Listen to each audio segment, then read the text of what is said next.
Yeah, what you love about San Andres Sports Complex is very accessible, ano? Oo. Jeep, trike. Sa akin, historic to Especially during the glory days of Manila. Not only in the MPBL, but even before in the MBA. If you remember yung Manila Metro Stars noon, as we see the quarter scoring 28-17, 25-20, 18-8, all in favor of the Knights. The Alex Compton days, where he teamed up with Romel Aducul, Oh, yeah. Gilbert Demape. Lakas ng lineup na yun. Oo, Peter lakas Martin, nun. Right. sila Don Camaso. They won a championship. Ito yung kanilang home floor. Dito sa San Andres. And then nung season 2, they were a legitimate contender in the MPBL. They just lost to San Juan. Meanwhile, let's get a report from Miss Andrea Andicio. Dexter Marquez may be an established contributor for the San Juan Knights, but he believes that will never be a free pass to take things easy. In fact, the more reason nga daw para i-condition niya palalo ang sarili niya. Speaking of conditioning, did you know that Dexter actually trimmed down his weight from 106 kilograms last year down to 91 kilograms this year, allowing him to play at a better pace? Sama-sama na yan lahat, diet, workout, discipline, which allowed him to play the way he does right now. Ken and Coach Mike. Around ano yan, no? Maraming salamat, Andrea. Mga 30-pound drop-off yan. Kasi, di ba, 106, 91 kilos, yeah. times 2.2. Pamat na tayo ngayon. Grabe, nagbat na tayo ngayon. Chemistry na lang hindi natin pinasok. Nag-history na tayo. Chemistry na tayo. Baka mag-physics pa tayo nito, Ken. Seriously though, it's been evident in how he has played. Yes. He's been the #1 scorer in this squad for the entire season. And huwag nating kalimutan hindi naging sigurado yung pagpasok ni Dexter Marquez. He was actually a last-minute addition dito sa lineup ng San Juan. Yes. Tsaka to your point, he leads the team in points, in rebounds. He's a very good shooting clip of 58% from the field overall, 33% three-point shooter. It's the free throws really that he has to work on. But overall, pretty much scoring-wise, ang ganda ng percentage nito ni Marquez. And a lot of that, in my opinion, is because of having really good setups by their guards. Orlan Wamar. Right now, you're gonna have JC Colliar also. And these guys, these point guards, to my observation, benefits as well with having Dexter Marquez and Calisana as really good finishers of the times that they issue them. Jeff Taunera called for that illegal screen. Itong Manila at San Juan, mayroon ding rivalry ito Sa NBA, may rivalry siya. Back in season 2, they were both contenders and they actually met in the North Division's finals. That was where San Juan won against Manila and eventually took the crown in 5 games against Davao Occidental. So bago nanalo yung San Juan laban sa Davao, kinailangan nilang lagpasan yung Manila. That team featured the likes of Chris Bitoon, Real Cervantes, Aris Dionisio. Lakas nung team na yun, Coach Mike. Was this the Jonard Clarito? Oo, Ayun yun yung Jonard diba? Clarito days. Yeah. Colliar, easy pickings on the other side. 74-48. Another timeout issued by the Manila Batang Quiapo. 7 minutes and 16 seconds left here in the 4th. Boy, huge deficit facing Manila right here, and stealing off that spin is what JC Colliar really just did on that move by Cedillo. The game brought to you by 1xBet, the title sponsor of the MPBL. Your choice, your victory. Feel more game with 1xBet. We'll be back after this short break.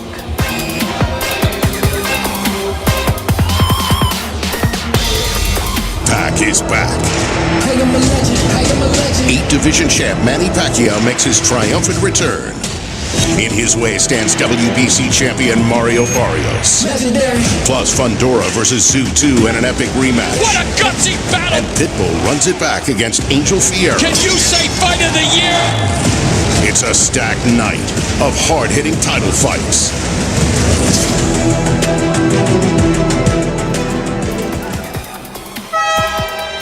Pac is back this July 20. Manny Pacquiao steps back into the ring to challenge Mario El Azteca Barrios for the WEC Welterweight Championship. You could watch the fight live via Blast TV pay-per-view this coming July 20. Sunday at 8 a.m. Just download the Blast TV app, available on Google Play and the App Store. Coach Mike, ready ka na ba for another story time of Senator Oh yes, Manny of course. Pacquiao? I always love hearing stories about Sen Manny.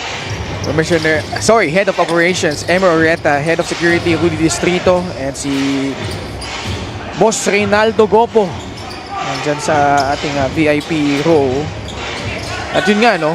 Nandun na tayo kay Barrera eh. Tinalo niya si Marco Antonio Barrera, 11th round TKO. Soberano scores for San Juan. Featherweight, ano na yun? It was in the featherweight division. And then he was supposed, I think, to have a fight again as Cuellar increases the lead. This is now 76-50.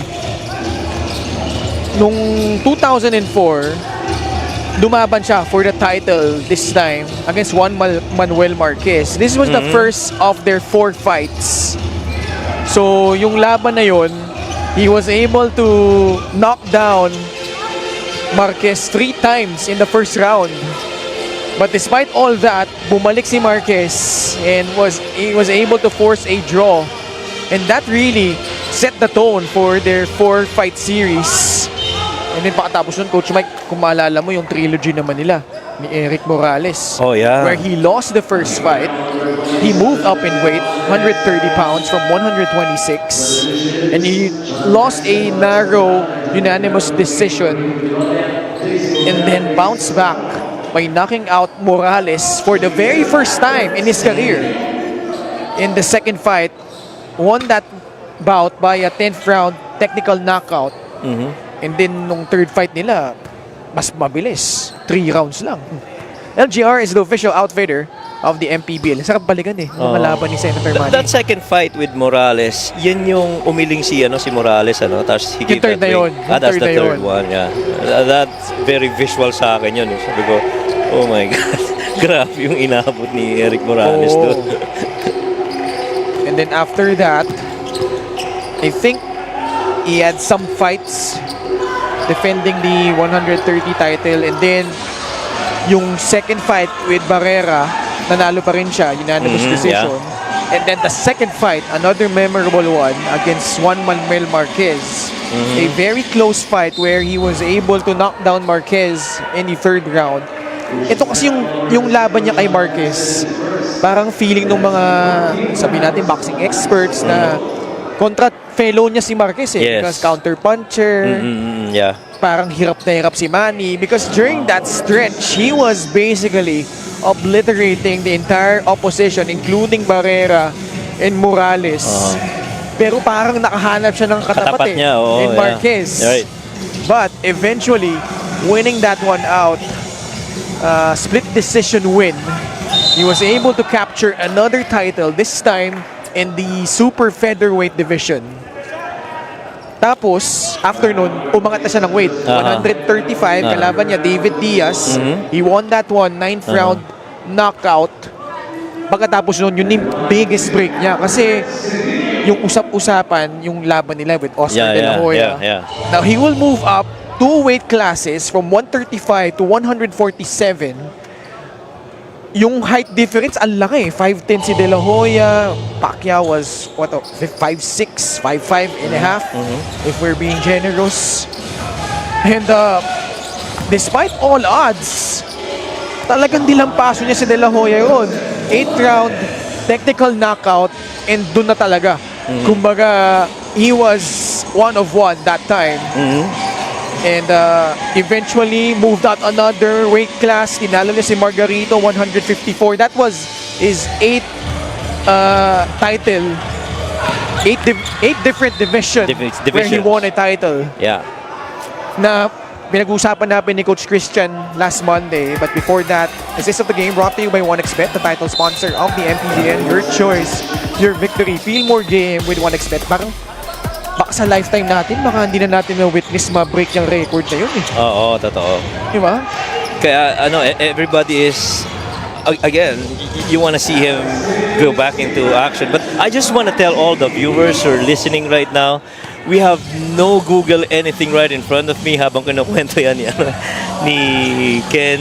And just like you, I'm just amazed with all these details that you have. Matter of fact, our floor director right here, Anton Mejia, is listening and parang gustong mag-raise ng hand, parang gustong magtanong eh. Ito ni Anton Mejia eh. Naman tanong mo. Pero may tanong ka ba kay Ken tungkol sa history ni ni Alam Boss mo Manny? bakit? Bakit? Nung nagsimula kasi si Senator Manny with his run, di ba nauso yung mga nanonood sa sine, Aha. tapos di ba may dumating sa point na zero crime rate, walang Correct. traffic. Correct. Talaga sinubaybayan ko yung mga laban ni Senator Manny. His rise up to the top is really extraordinary because kung titingnan mo yung journey niya, it wasn't perfect. He had 2 losses early in his career. Kasi karamihan, ang dami nating prospects na undefeated, di ba? Ang tagal nilang walang talo, nananalo sila mga world titles. But si Senator Manny, different eh. He was so relatable. Yes, that's Na right. nadapa siya, inangat niya yung sarili niya. He went from humble beginnings all the way until what he is right now. And to this day, we're still talking about him. He has an Oh, yeah. upcoming fight on Yes, Sunday. That's right. That speaks volumes to yung contributions niya in boxing. But to your point, naalala mo, may isang interview siya na apart from his contributions in boxing, gusto niya yung impact niya sa buhay ng mga tao. That's right. He has always been selfless, God-fearing. Talagang inuuna niya yung mga tao kaysa sa sarili niya. Ganun siyang klaseng tao, Coach Mike. And hence, the MPBL, this is one of, I believe, a really good part of his legacy, which is non-boxing. That for these guys that's playing right in front of us over past 7 seasons, the resurgence of their career in basketball and the opportunities for dream seekers, really just so much inspiration that you draw out of that story of Boss Manny. And boy, I would love for you to have that moment with Boss Manny and have this discussion with him. But I think you put up a really good story in this coverage. Soriano with a basket. Manila, give them credit. Di nila masyado pinalayo tong San Juan. Di naman umabot ng say 30, 40 or 50 unlike in games past. A better response here in the fourth quarter though. Last 2 minutes of the game. Inside, Sean Jackson, the reverse plus a foul. San Juan on cruise for their 9th straight victory, creating another winning run. And this is another game that Manila solely relied on Alfred Cedillo. Gixer, great move of the game, born for greatness. And Alfred, as we see that beautiful pass by, this is the second time we've seen a good assist from Joseph Ovalde, right? No? Talaga yan. Talagang may vision din yan si Joseph. Ganda ng feed sa ilalim to Jackson. Ano yan eh? Hindi ko sure kung sa Dubai Ano yan? Hari yan ng Middle East. Sa mga liga-liga doon. Doon talaga? sumikat yan si Joseph Ubalde, Coach Mike. Because I got to cover him sometime in the other San Juan teams of the other leagues. Oh. And so when we got here in the MPBL, I'm just surprised that, parang almost lucky charm na siya para dito kay Sen Jinggoy. In San Juan, yung seasons pass nila, they started in season 2. So this is already their 6th season in the MPBL. At least North Division Finals appearance sila lagi. Champion sila season 2, season 3, mabot sila National Finals, talo lang sa Davao Occidental. And then season 4, 5, and 6, sunod-sunod na North Division Finals. Talo sila sa Nueva Ecija in season 4 and lost back-to-back season 5 and 6 so Pampanga naman. Lahat ng tumalo sa kanila, Coach Mike, eventually won the championship. So that's how close tough they are, right? How tough they are and how close they've gotten. They've gotten for the title. That's right. And ano sila it's always you know one of the teams that I like to think you benchmark against, no, as you form team season after season, and they are always going to be competing. Itong Knights. Sidestep, Joseph Ubalde, wala. Gets his own miss. Puts it back up and in. Ilang points na ba si Joseph Ubalde? Joseph has 5 points. 5 points, 6 rebounds. Not bad. Last time nandito yan, 13 points, 10 rebounds yan against Val City. Cedillo glides in, no good. Ito, inintay na lang natin yung final score talaga dito. John Galinato with a basket, 88-59. Fortunately for Manila, it's back to the drawing board. So, credit to them. They were able to snap that 15-game losing skid. They went winless for, I think, almost 4 months. Yes. Kasi kung tatandaan mo yung pinakaunang laro laban sa Marikina, naipanalo nila eh. Tapos sunod-sunod na pagkatalo, bumawi sa Pasig. But, man, San Juan is on a tear. Just in time for that highly anticipated matchup.